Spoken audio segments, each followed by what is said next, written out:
Dr. Robert Melillo, I am so thrilled to have you on the show today. Welcome. Thank you. I'm excited to be here.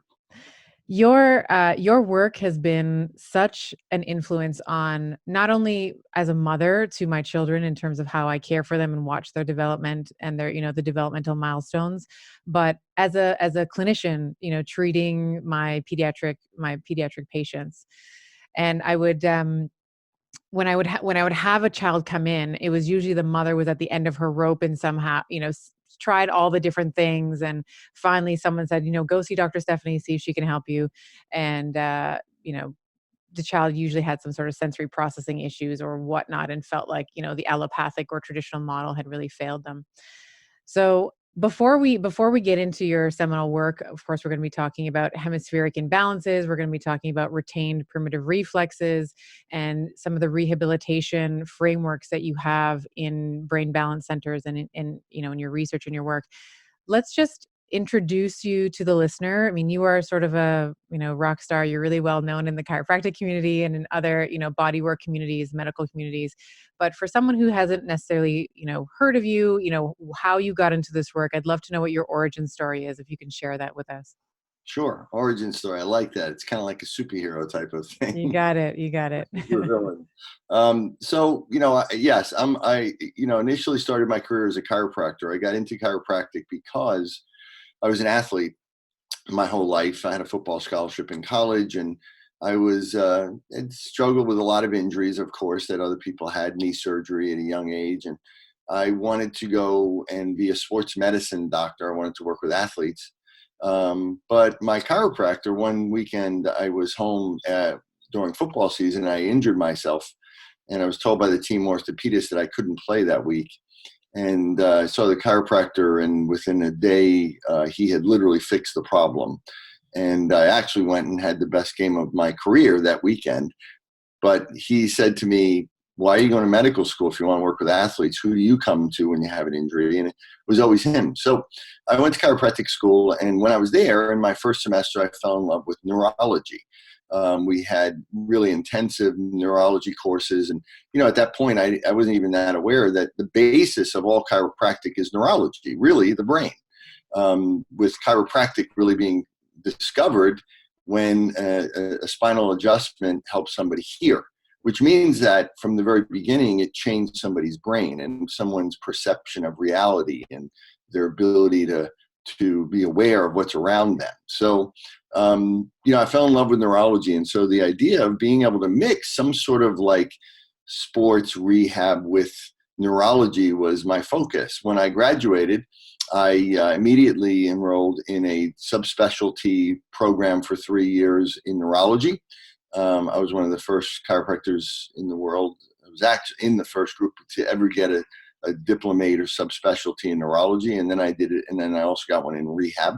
So I, very quickly, did a lot of extra academics and started incorporating that into that. And then pretty soon I was asked to start teaching. And I started getting into research. And in the 90s, when this was all in the beginning happening, this was the decade of the brain, and all of this really neat stuff was coming out. And we were trying to really understand at the highest level what was actually happening. What were we doing as chiropractors? What were we doing through rehab? So, all of that was coming together, and the idea of what was happening in the brain because of new functional imaging became available in the 90s that was never available before, and more sophisticated ways with computers of looking at the brain in real time and what was happening in the hemispheres. And it was becoming much more understood that problems in the brain were very rarely actually chemical or physical. They were really electrical, and they really had to do with functional problems in the brain, so that the brains on a static picture look perfectly normal, but when you actually assess the brain's function, they weren't normal. And what was happening was around something called functional connectivity, the way that networks form and develop and interact and connect with one another, and especially networks from one side of the brain to the other, that there was an obvious problem in many things where the two hemispheres weren't really connecting and talking to one another. And there was this imbalance. So that's where a lot of my work was centering. and my rehab and everything was going there, and all was good. I was in practice for about 10 years, and then I walk home one day, and I walk in late at night, like most of us do, at 9 o'clock, and my wife is sitting at kitchen table with another woman, and she's crying. She introduces me to her and tells me that she met her at a fundraiser the night before. That was for an organization that she started for ADHD and autism, and that her son had severe ADHD and learning disabilities, and she didn't know what to do. She had tried everything. She had went all the traditional routes, and everything failed, and it was getting worse. And they had, a violent episode in the home, and so she was kind of at her wit's end. And my wife said, can you help her? And so, I told my wife, I said, I'm pretty busy now as it is. You know that I'm not around. We have 3 small children of our own, and I don't know. And she said to me, I know that, but this woman's in pain. She's suffering. And I feel like this is something you're meant to do. Okay. So I started looking into it, but 2 days later, we go to a parent-teacher meeting for my older son who's in first grade. And we walk in, and teacher says right away, I don't know how to tell you this, but I think your son may have ADHD or something like that, because Mhm. he's really talented, but he's all over the place. He can't sit down. Um, so as a parent, I felt, as a professional, first of all, I felt terrible. I felt like, I don't know what ADHD really is at this point. And, how can I be an expert when I don't even recognize this in my own son? I don't know anything about this. And so I felt, embarrassed. And then as a parent, like most parents, I felt like it was my fault in some way because I wasn't around as much, and I was teaching and lecturing and working hard. But then I heard my wife's voice saying again that you're supposed to do something here. So I took it as a message. And I said, you know what? I don't know what this is, but I'm going to figure out what it is. And I'm going to see if there's anything that can be done. So that started me on my search. And I went out to doctors and therapists and people that I worked with, and I knew a lot about many different things. And I had many different doctors and therapists in my office, and none of them knew what ADHD was. They didn't know what was actually happening in the brain, which to me didn't make any sense. I couldn't figure out what to do if I didn't know what the problem was. I didn't know how people were treating these issues when they didn't know what the problem was. So I started doing research on my own. I started connecting with other researchers around the world. I started compiling research, and eventually figured it out, I think, as well as anybody has. And most importantly, started looking at what to do about it. And that's kind of been my work, I remember there was the first autistic child I worked with, young boy named Dan Costello. He was 3.5 years old, and his family had come in crying because they had just seen a psychiatrist who told them that they should start looking for an institution for their 3.5-year-old son, because that's where he was going to end up. So of course they were devastated. And so they came in and they asked if I could help him. And I said, I don't know. I think I know what autism is, but I don't know. So they said, well, will you try? And I said, sure. So I started doing just some basic things with hemispheric based stimulation to the right side of the brain. And in 3.5 weeks, they came back crying again, and they were all hugging me. And I didn't know why. And then they told me that Daniel started speaking that morning and was speaking, like all day. And they attributed it to me. And I didn't know if I had anything to do with it. I didn't know if it was just coincidence, luck, a miracle. But I did know something, that as they were hugging me, I remember saying to myself, if I did this, this is what I will do the rest of my life, because there is nothing more important than this. What could be more important than allowing a child who may never have spoken to speak?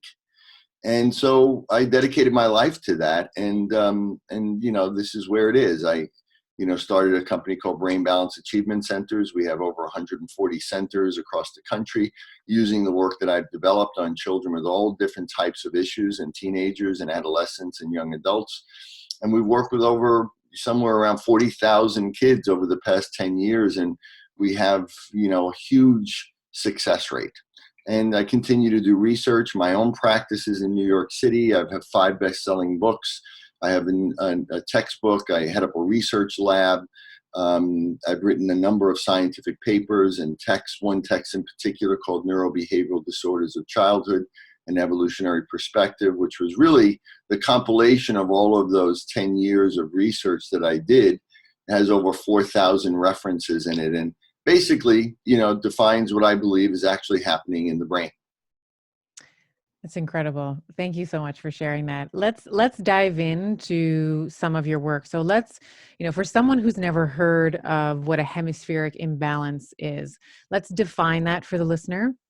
And then maybe we can dissect a little deeper and say, what does it look like when someone's right brain strong, left brain weak, and then on the contrary, left brain strong, right brain weak? Sure. I mean, in an ideal world, both of our brains develop exactly together at the same level, basically. And in humans, ideally, our brain should always work together. We have two sides of our brain that are very different from one another. It doesn't start out that way; it's built that way during development, and they do very different things and specialize in different things. They should always work together. Basically, one side of the brain does one half of a job and the other side does the other. So for instance, while talking and communicating, the left hemisphere is predominantly controlling the verbal words we use and anything that has to do with that, and the muscles of our mouth, and using syntax and all of that. The right brain is doing the nonverbal component, meaning facial expression, gestures, relating emotions, understanding the social implications of what we're talking about, reading other people as we're talking to them, and knowing, if it's good or bad, or we're hurting them or not hurting them. So both of that needs to happen simultaneously together. And that's an example of how the brain should work. But what can happen, and what does happen very often, is that when the brain is developing, the brain doesn't develop in parallel, it develops in series, meaning that the reason why the right brain becomes the right brain and the left brain becomes the left brain is because the right brain develops first in the womb and for the first 2 to 3 years of life. Then the left brain forms. And during those times, there's only subtle differences, 20-30% difference, but it's enough that all the information coming in, one side of the brain becomes better, faster at processing that type of information and responding in particular ways.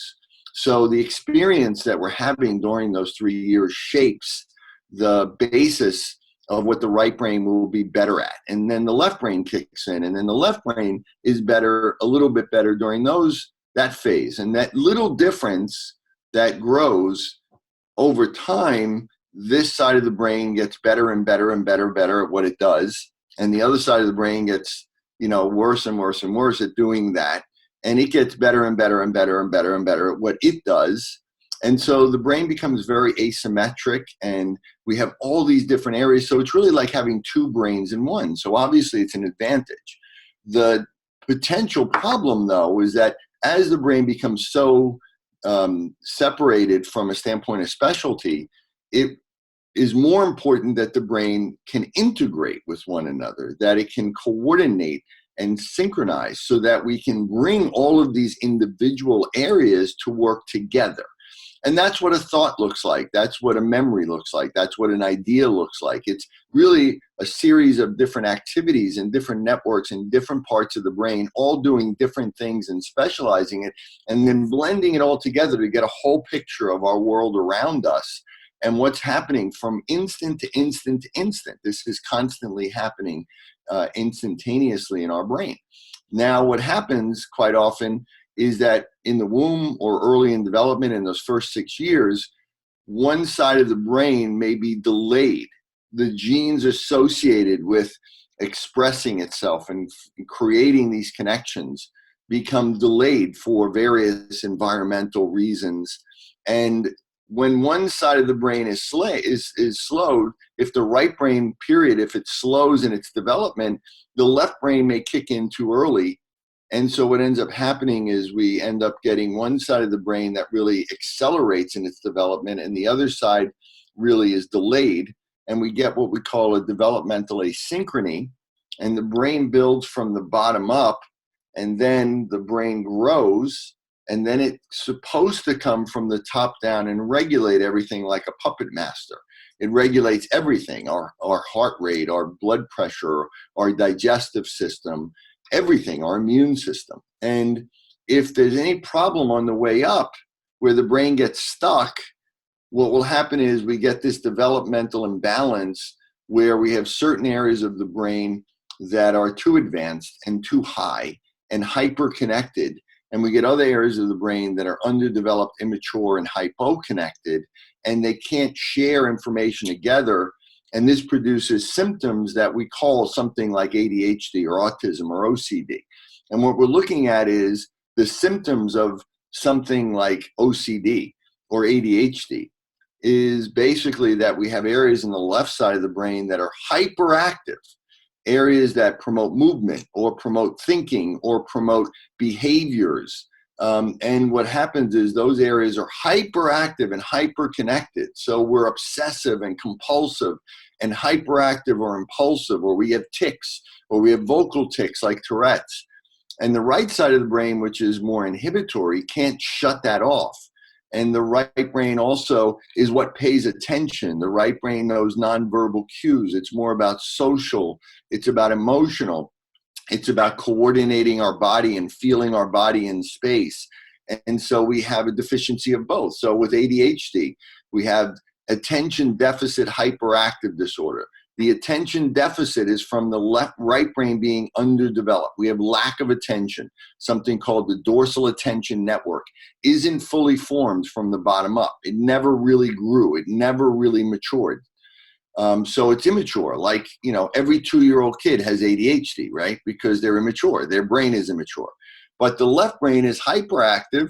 And so what happens is we have hyperactivity, physical, motor hyperactivity, or tics, or OCD, which we almost always see in concert with one another. And that's an example of an imbalance, a developmental imbalance that is really, there's no damage, there's no injury in the brain, there's no genetic mutation that is causing it. It's an electrical developmental imbalance that happens for various reasons, and it's correctable most of the time. So when we talk about these developmental asynchronies, you were talking about environmental deficit. Can you give some examples of, is it a nutritional deficit? Is it movement deficit? Is it too much plastics? Is it toxins? What is causing, and I ask this question because I can hear the mothers that are listening to this now. They're like, oh my gosh, that's my child, I've been told ADHD. Where is and we're going to get into some of the rehab as well, but where does this come from? Where can we, is this preconception, in utero? What are your thoughts on that? Well, my third book, by the way, if somebody really wants to read this, in very comprehensive way, my third book is called Autism, the Scientific Truth of Diagnosing, Treating, and Preventing Autism Spectrum Disorders. And in that, I go through all of the genetic, epigenetic, and environmental reasons. But essentially, it's this, that what we know is that for the most part, most of these issues, or at least things like autism, schizophrenia, ADHD, probably start in the womb. But they're epigenetic, which means that they're not genetic mutations, but rather there are genes. One, there are certain traits that people have, right? So we have a trait, and that trait is usually either that we're a little bit more left brain or right brain thinking, cognitive style, personality style. Just like, we're right-handed or left-hand dominant, we are born and genetically we're either going to be a little bit more left brain or right brain dominant, and that runs in our families. And, there's nothing abnormal about it. But what can happen is we can have an excessive trait. So when somebody is extremely talented or extremely intelligent in a particular skill, what we know is there's a particular area of the brain, there's a particular network where they are basically hyper connected in that area of the brain. That area of the brain is stronger and more developed. And so functionally, they're better at that skill. And this is, kind of a trait. We know that talents and intellect and, art and things like that run in families, right? Because there's these skills. So on one hand, what we get is what believed to be happening is we're getting an excessive trait called looking at an autism trait or an ADHD trait. It means that people in that family, they're not autistic, but they look like they're autistic, but they have a trait. And what is that trait?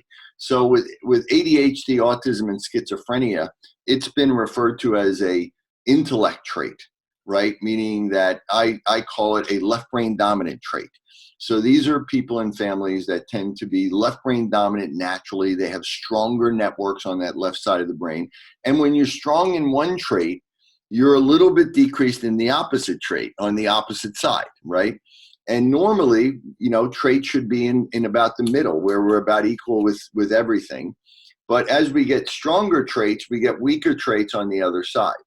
And what we believe is that in many kids that have autism and ADHD, their parents are exceptionally exceptional, right? So what we know is that as you go up the socioeconomic scale, parents that are more intelligent, that are better educated, that make more money, that live in better neighborhoods are more likely to actually have a kid with autism or ADHD, especially in areas and communities where you see a cluster of people that are really in the IT or computer world, like Silicon Valley.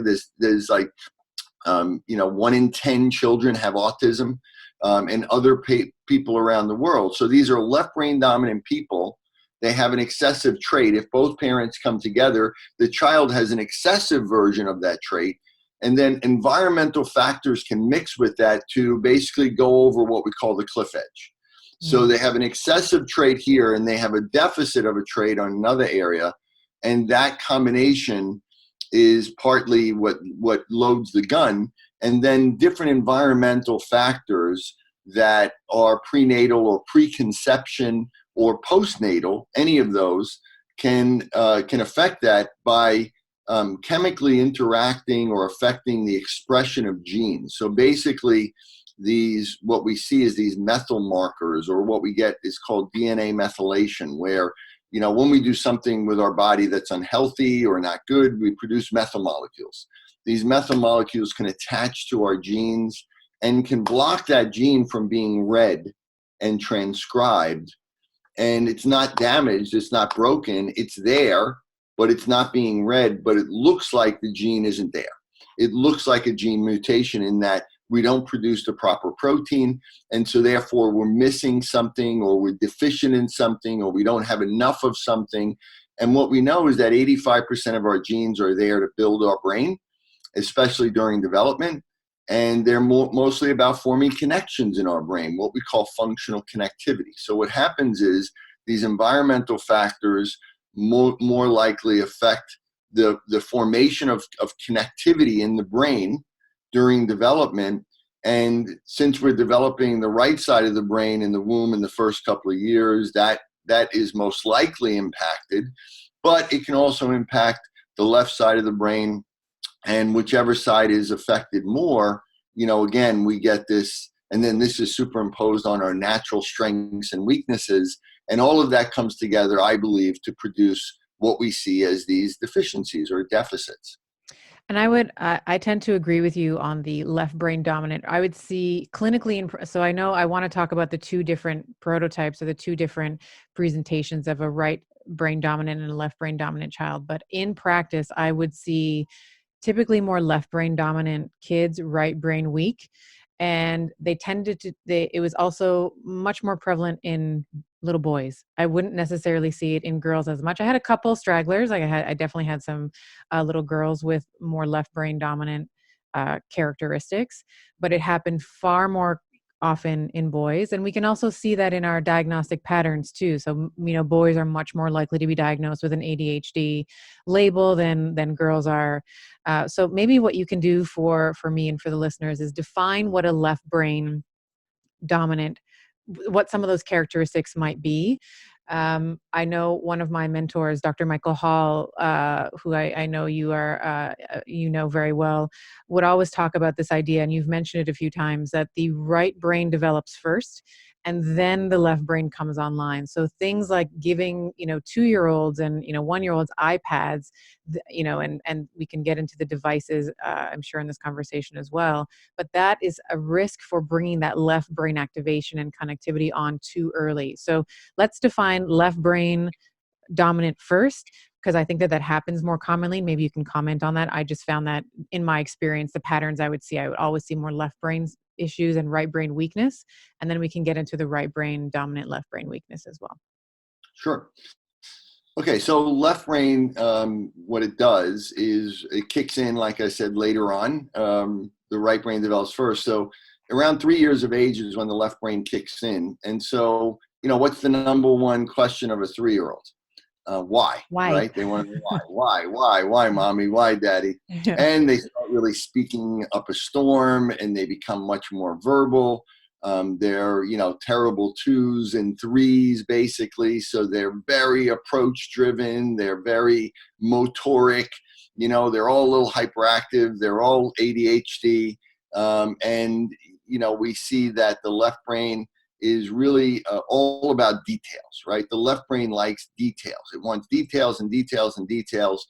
It's about taking in information very rapidly and sequencing it together. The left brain looks at things in sequences, one step at a time, so logically, linearly. And it's about kind of putting it into some sort of a timeline, past, present, future. So it's basically information, taking in information, looking at all these bits, and basically figuring out a pattern that may be in it, so that we can figure out and predict what's going to happen next. The left brain is very goal directed, and it governs what we call seeking behavior. So we have a goal and we're seeking for clues about how to get to that goal. Our left brain is very motoric. It's what we call approach driven. It generates more what we call positive emotions, things like curiosity, happiness, anger is things that are generated by the left brain. And we controls our small muscles, so like fingers and muscles that move rapidly in a sequence, like our muscles of speech, including our tongue and our mouth. And this takes a tremendous amount of very fast coordinated activity to actually speak. And I believe many of the reasons why many kids with autism don't speak is not because they have a left brain deficit. In fact, it's the opposite, but rather they can't coordinate their speech muscles because their problem is much lower down in the brain in an area called the cerebellum. Yes. So what we see is that the left brain really is more about activating. It's what I call the gas pedal of the brain. It is behaviorally activating. It will initiate thoughts and ideas. It's naturally impulsive. It's naturally compulsive. It likes patterns. It loves familiarity. It loves to do the same thing over and over again. It's more isolated. It's not really connected to our body. It's not as connected to other people. It's not really, as social of a brain. It's more kind of ego driven. It's more about, our self and kind of thinking about ourselves and being connected to ourselves and our goals.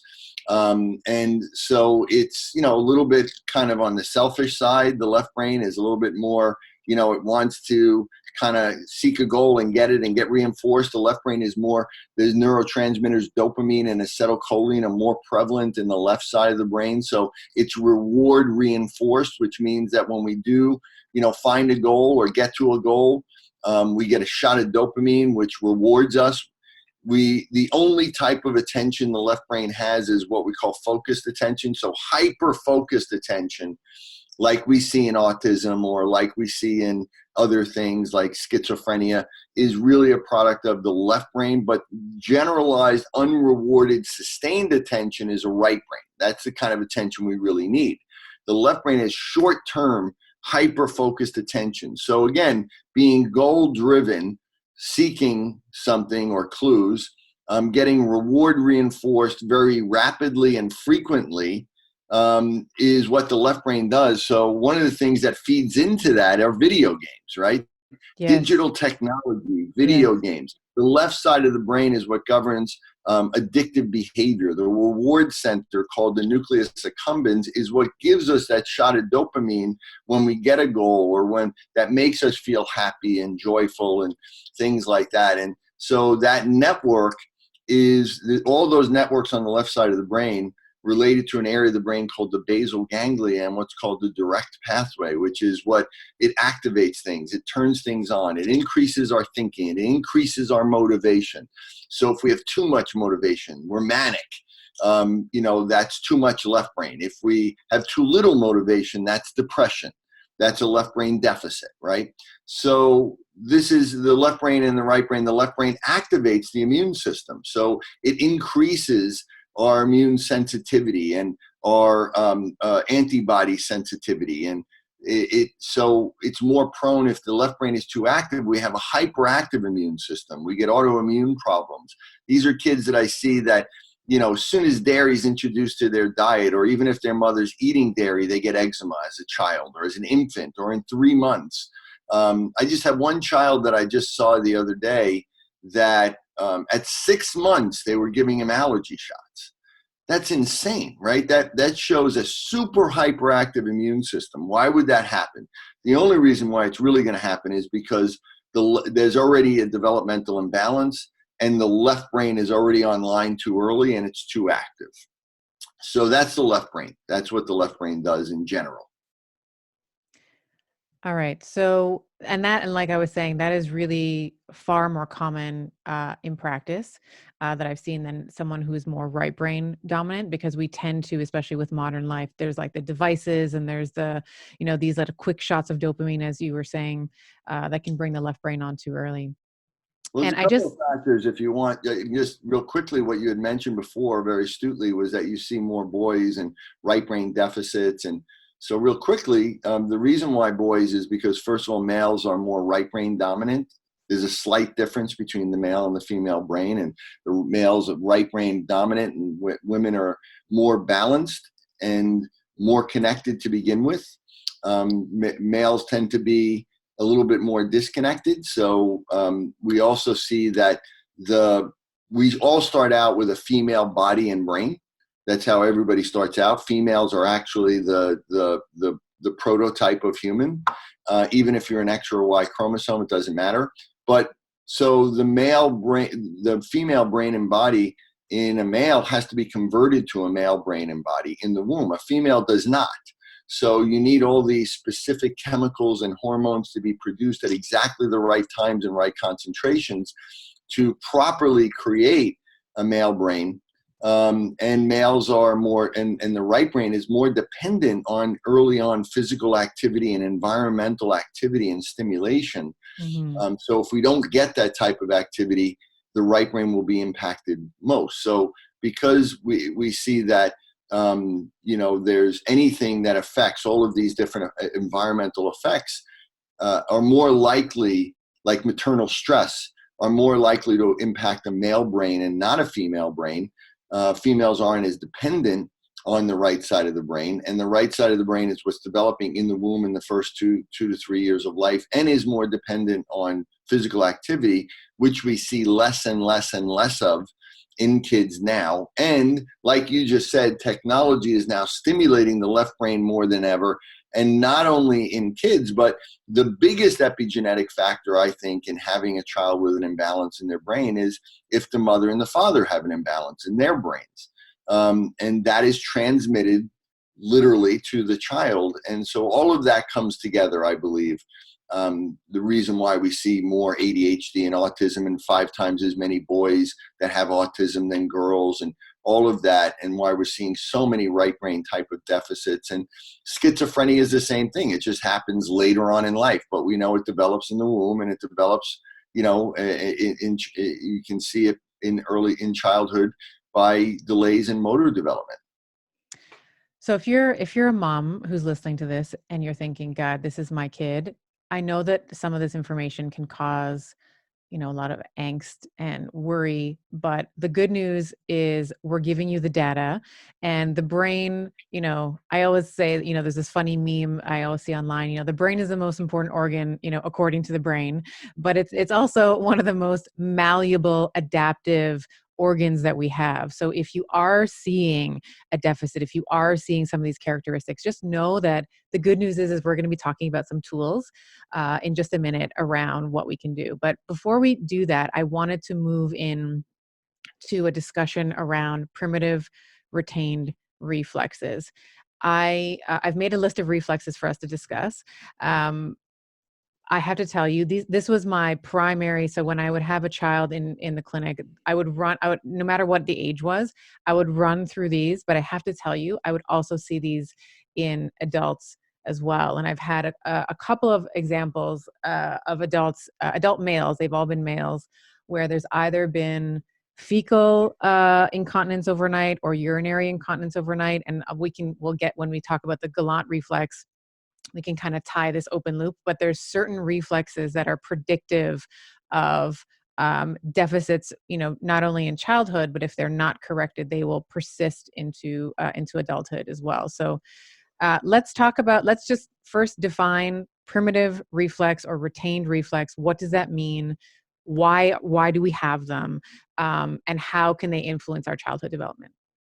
Sure. When you look at mental health, education, basically everything in neuroscience now, it's being recognized that almost everything, even in adults, really is developmental. And it's all around what we call functional connectivity. And the way that the brain develops and grows, what is the main driving force to development of the brain is movement. The reason why we evolved brains on this planet was because something moved. Living things that don't move don't have a brain.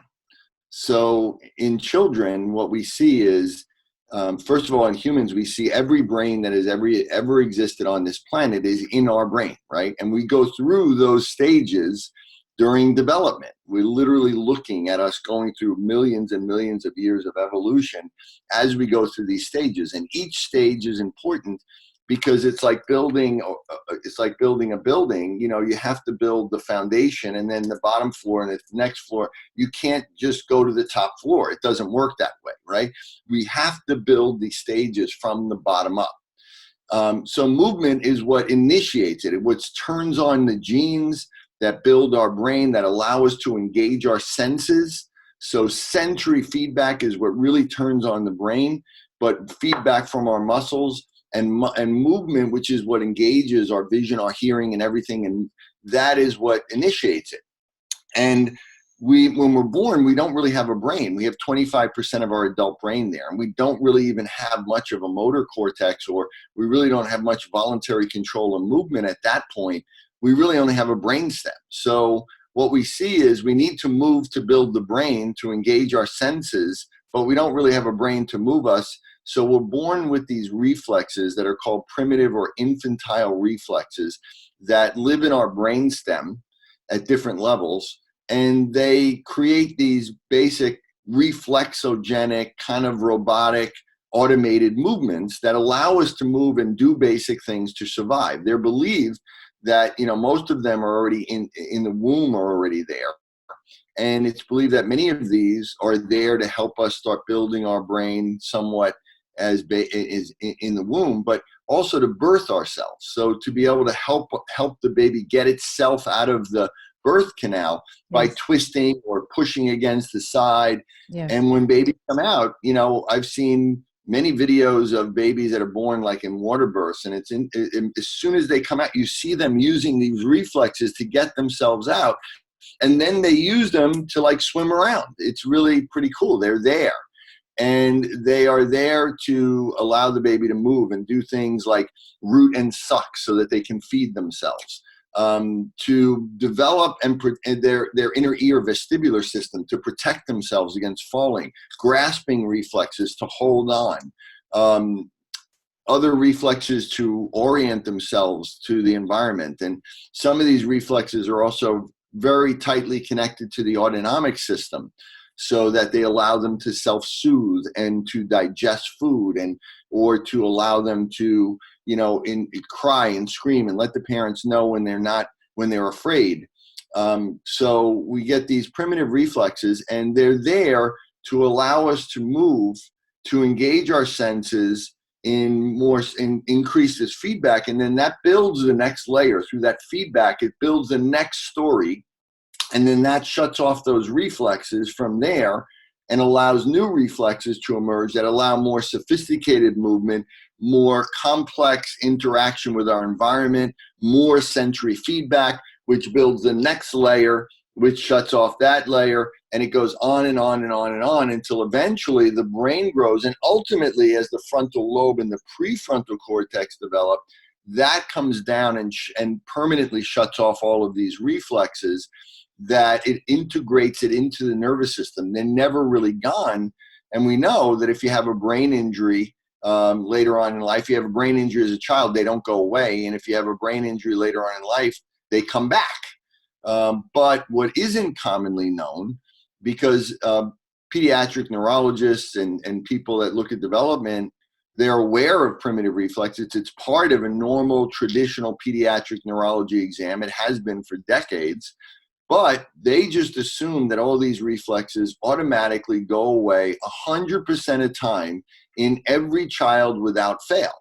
And they never look at them beyond 1 year.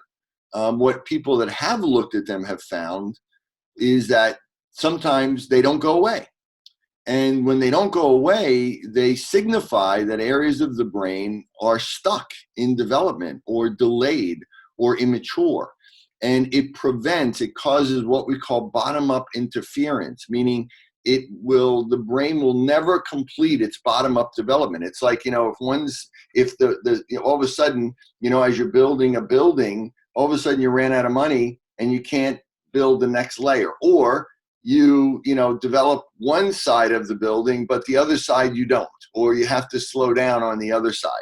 And that's not a good thing, right? So this is basically what's happening. The brain stem is this kind of superhighway that everything that goes in the brain goes through it, and everything that comes out of the brain goes through it. And it's got to be this super fast highway because it's not very big. But imagine if you have, part of it is really a dirt road, and part of it is this superhighway, right? And if the primitive reflexes don't go away, it's kind of like we have this dirt road pathway that slows everything down.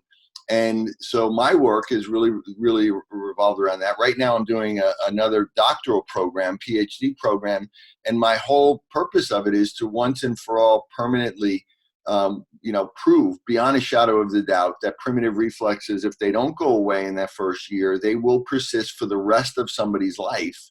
So that, as you said, you see adults, 50% of my adult patients at least still have primitive reflexes. And most of the problems that they have all go back to childhood, and nobody ever looks at it. I'm doing research with 3 really pretty well-known neurologists right now. And I trained them on looking at primitive reflexes in all of because we're looking at primitive reflexes throughout a course of a life. And they're collecting data on people for me. And I showed them videotapes of adults that I have that have retained reflexes, which will blow your mind.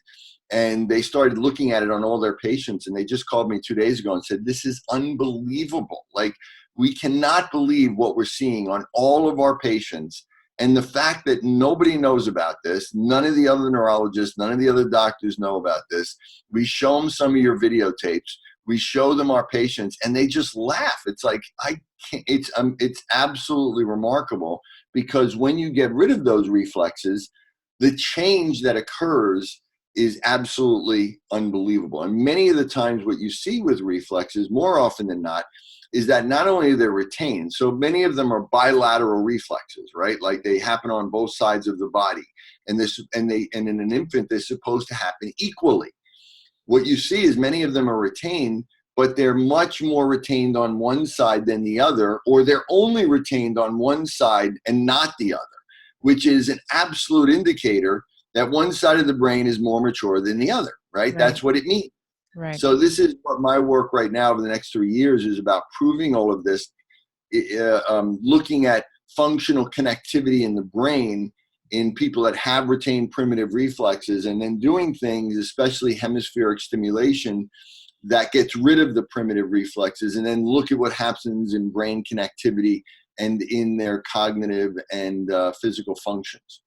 And this can get incredibly complex because the brain has both contralateral and ipsilateral control of the body. So let's go through some. You've mentioned already a few of them. You mentioned the Moreau reflex or the startle reflex. This is there's a couple of them that I see in practice. So the Moreau, I see the Galant, which I mentioned before, retained. I see that actually that is probably the one I see the most commonly retained in adults. And I will link out to your social media. You have some incredible videos of adults with the ATNR, so the asymmetrical tonic neck reflex. So, just to give people a very brief explanation of what I'm talking about here. So, the Moreau is often referred to as a startle reflex. It's when you take a little baby, holding the baby's neck and the body, and you sort of very quickly sort of drop them. What we should see is we should see this extension of the hands, and then this, followed by a contraction or a flexion. And that should be, to your point, integrated by about 4 months of age. And when we don't see that, when we see that with babies that are 6 months, 7 months of age, I mean, you need a little bit more arm strength to be able to do it with babies at that, at that age. But we will see things like, I will always ask if I'm suspecting it in a toddler, I'll ask them if they get motion sickness in the car. That's usually the thing. If they're like, yeah, we can't actually go along, so they have motion sickness, balance and coordination issues. They're kind of unable to adapt well to change, and they have a lot of mood swings. That's when the Moreau reflex or that startle reflex is really unintegrated. And the Galant and the ATNR, which I wanted to just bring up with you, the Galant reflex is, part of my pediatric exam. And what you're doing basically is you're basically stroking the side of the spine, and you should see the infant sort of swing at least their butt, but their sort of spine towards the side that was stroked. And you were saying before, this helps with the birthing process. This helps the baby sort of turn in the birth canal. Should be gone by about 9 months. And if it's not, this is where we start, like, mom's complaining about, she usually doesn't bring it up in the beginning, but with some probing, and once there's some rapport and trust developed, it'll be like, yeah, the baby's still bedwetting. It's 2 years old, 3 years old, 5 years old, baby's still having this nocturnal bedwetting issue. And the last one I wanted to bring up, which I think is, I see on your profile all the time, I haven't seen this as much clinically, is the ATNR, or the fencer position, where you turn someone, like, you can get a child on all fours, turn their head to one side, and you should see the ipsilateral side should extend, the contralateral or the opposite side should flex. Should be gone by, my memory, 6 months-ish, should be gone by about 6 months. And you see that, like, I've seen your videos where you see grown people where you're turning their head and they're collapsing on the opposite side. And it's incredible. And this is really, to your point, where these retained reflexes, if you're not fixing them, if you're not treating them, or even just looking for them as a clinician or as an educator or a caregiver, these things are going to persist into later on in life and cause lots of problems there. All right. So what's that? That was a very good review. Oh, yeah. Thank you. And A I'll put lot in of the show notes. I have about 7. I do the STNR, I do Labyrinth, I do Pulticit. So I'll put those all in the show notes. But I wanted to bring up Pulticit. I know that's not a reflex, but I wanted just briefly your thoughts on it, because I often use that both as a test and as the rehab tool for parents. So sometimes, yeah, and many times, the test is actually the modality for treatment. What are exactly. your thoughts on Pulticit? Do you use that? Do you find that indicative of poor motor tone, or an indication to be increasing some of that axial tone in children? Yeah, I look at it as, maybe the precursor to that is what's called the hands pulling reflex, Mm, which is where you grab the child and you just give a little tug and they automatically pull up. If yeah. they pull up further, like you said, they'll sit. But yes, I look at that as that's a postural reflex that should come on when the primitive reflexes go away. So what you see with a lot of retained reflexes, you won't see that hands pulling reflex. Hmm. And it's all, but like you said, it's also something that can be stimulated. And when it does come on, it helps to shut off some primitive reflexes. and it also can be used to build some core muscle strength automatically when a child is too young or too disabled to do things like sit-ups or core exercises. It's an automatic way of getting them to engage those muscles, because everything I look at when I teach my courses, everything is from a developmental perspective. No matter whether you're working with adults or kids, it's still a developmental exam. You're Hmm. still looking at that individual person's development of their brain. And more often than not, the reason why an adult is seeing you is because they have something that actually goes back to childhood, even though they have no idea of that.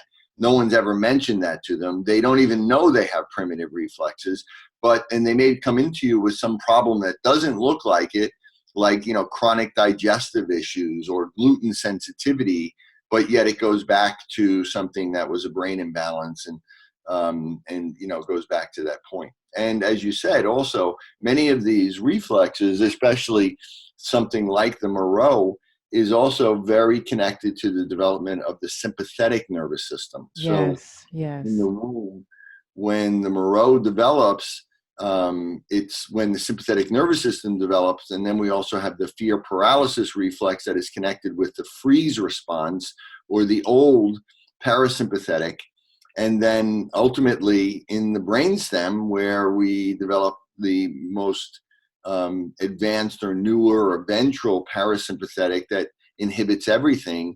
That's in the nucleus, the nucleus ambiguous. So what we see is that the same area where many of these most important primitive reflexes come from is also the same area of the brainstem where all of our autonomic controls come from. And the autonomic controls are all about digestion and heart rate and detoxification. And ultimately, that's what can also controls or innovates our immune system. Hmm. So when you have these retained reflexes, it means that that brainstem is immature.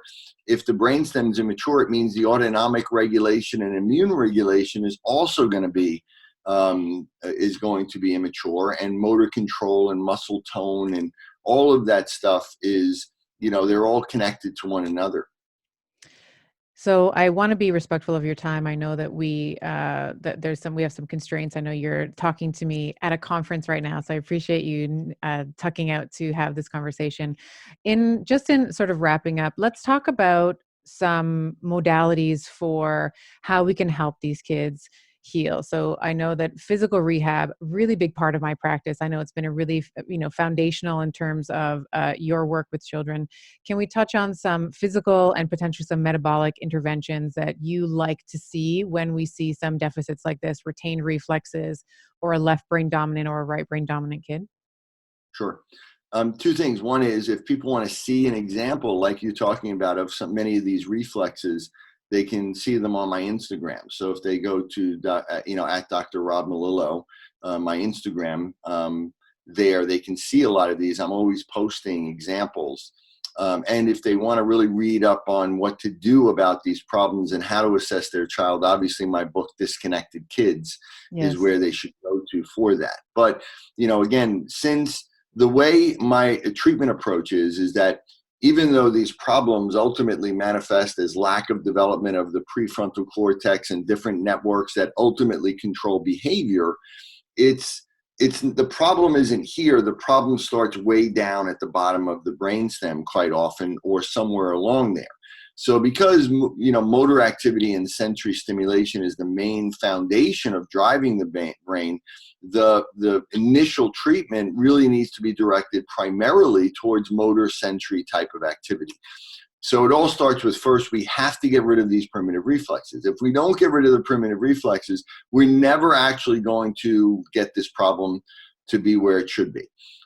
So we need to do things either by stimulating the reflexes or doing exercises.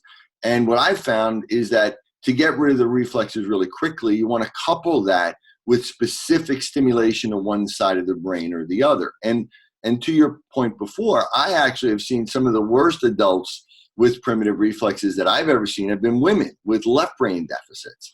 And I have tremendous examples of that, but it can be either one. And so you need to couple those together. So using different types of sensory stimulation like light and sound and smells and, tactile vibration. But, it starts with movement, and it starts with building the core muscles. So to build the right brain, to build the child's ability to get connected to their body so that they can start to connect with other people, they need to build their own body. They need to build muscle tone.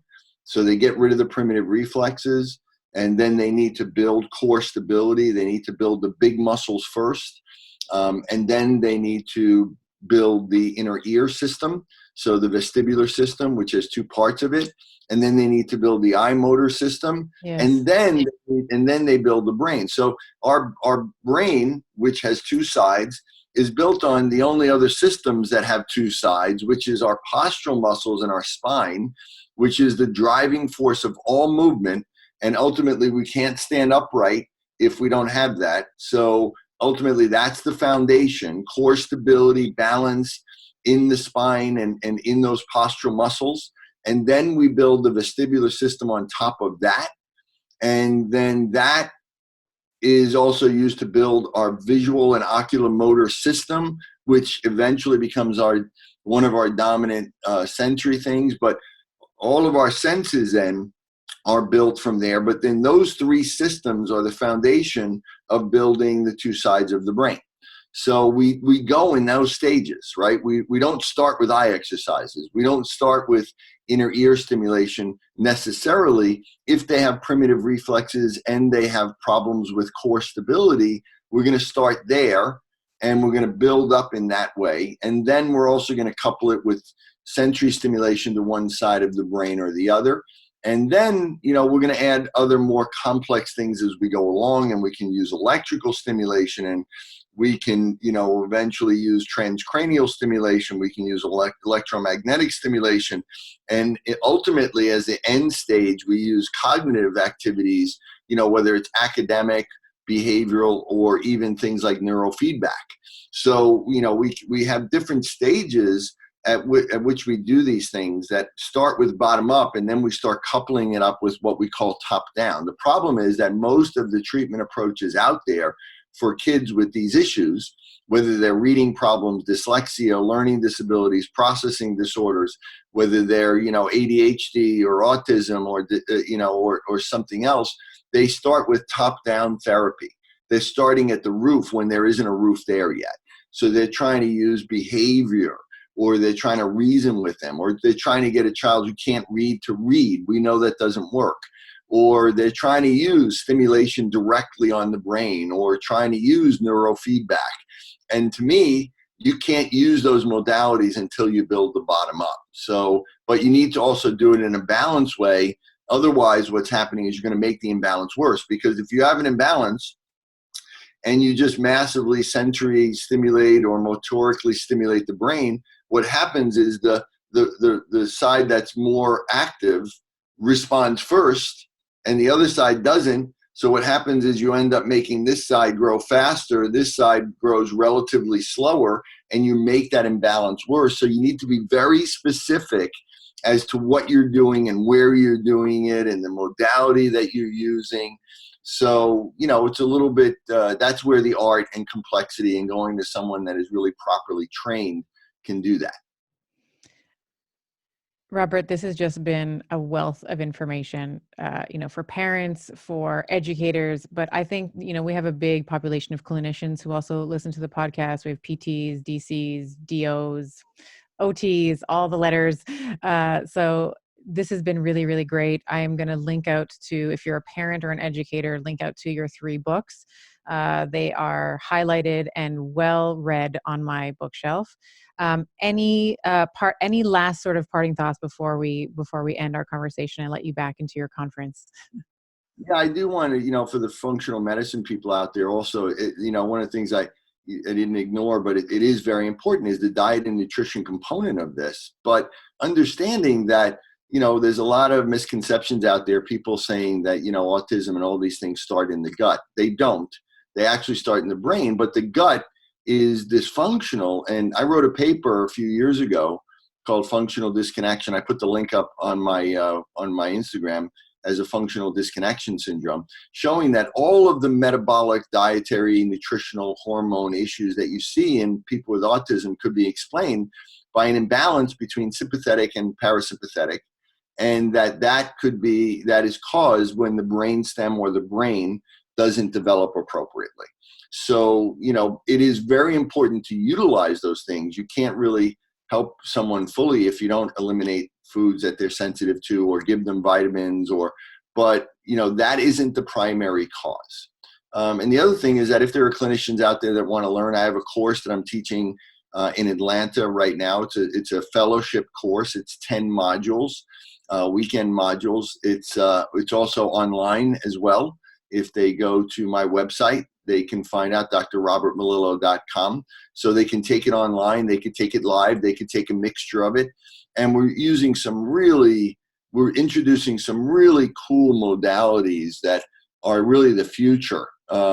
Things like digital medicine or digital therapy, where we're working with creating things like video games and virtual reality that can be used in a proper way. I mean, if it can be used to hurt the brain, it can also be used to change the brain properly. Yes. Yes. But use of lasers, the use of all these really new modalities, things like interactive metronome. The CEO of the company is going to be there next time. They're going to be talking about that. So, and it's also some of the really smartest people in the world.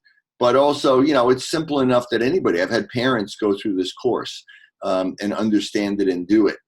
So if they want to find out about it, they can go to my website. I'm going to be doing it again, next month. They can get the videos that we've done already and catch up. But I think if they want to really learn this stuff and be able to use it at the highest level, they should look into either my online course or my professional course, and I think they'll get a lot out of it. Thank you so much for your time today, Dr. Robert Melillo. And I will put all those links in the show notes if you were interested in finding out more about his work, and definitely your Instagram. I enjoy your Instagram so much because you put just the most amazing videos up there. So we'll have all of that in the show notes and more. Thank you so much for your time today. Thank you very much. This was great.